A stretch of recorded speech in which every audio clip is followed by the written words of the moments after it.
Hello, good day everyone. So I'm discussing about reorder point, ROP, and economic order quantity or EOQ. So compute the appropriate reorder point, ROP, considering demand during lead time and safety stock. Then analyze inventory management problems and select suitable EOQ and ROP models to improve supply chain efficiency. And interpret the results of EOQ and ROP calculations to make informed decisions about ordering schedules and stock levels.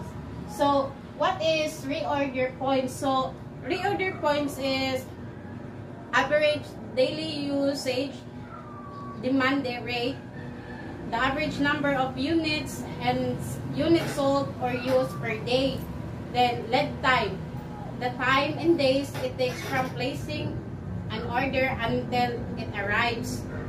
Then safety stock, extra inventory keep to prevent stock out due to unexpected demand or supply delays.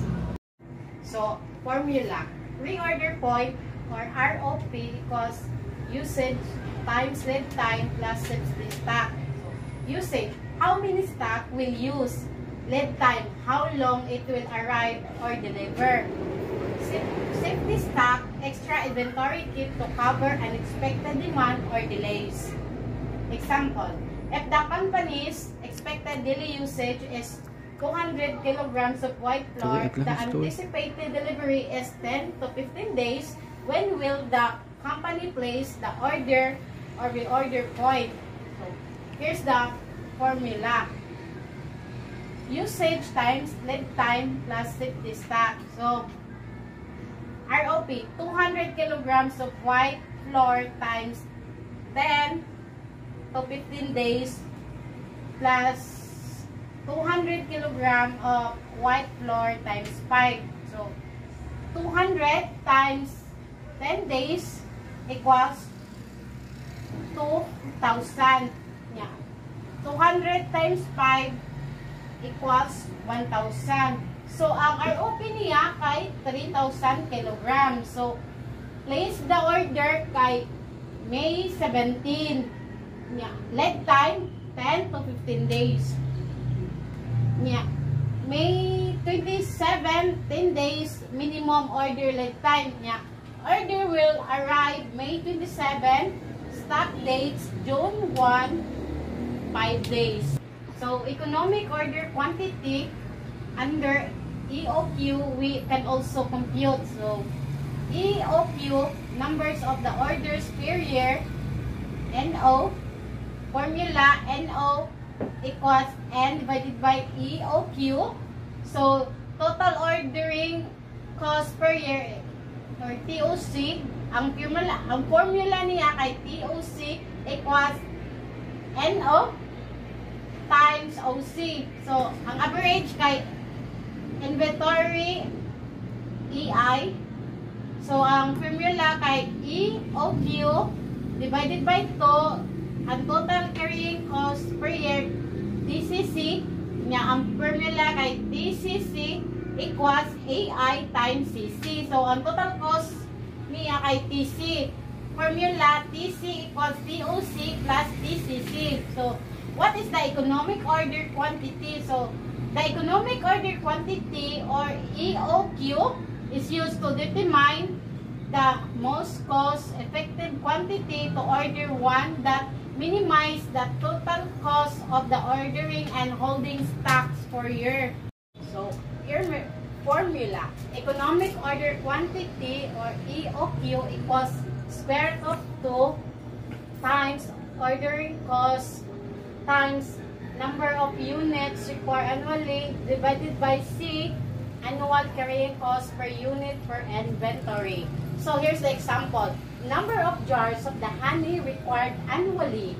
So, 10,000. Cost of placing an order, 10 pesos.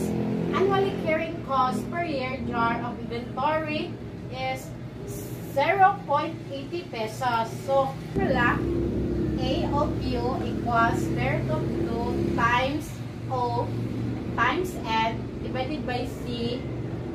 EOQ equals the square root of 2 times 10 pesos times 10,000 of jars divided by 0.80 pesos. So, the answer is EOQ equals 500 jars. So, NO equals N divided by EOQ. NO equals 10,000 jars divided by 500 jars. So, the answer, NO equals 20 orders. So, letter C, TOC equals NO times OC. TOC equals 20 orders times 10 pesos. So, the answer, TOC equals 200 pesos. So, letter D, EI equals EOQ divided by 2. So, EI equals 500 jars divided by 2. So, the answer, EI equals 250 jars. So, letter A, TCC equals EI times CC. So, TCC equals 250 jars times 0.80 pesos. So, the answer, TCC equals 200 pesos. So, letter F, TC equals TOC plus TCC. TC equals 200 pesos plus 200. TC equals 400 pesos.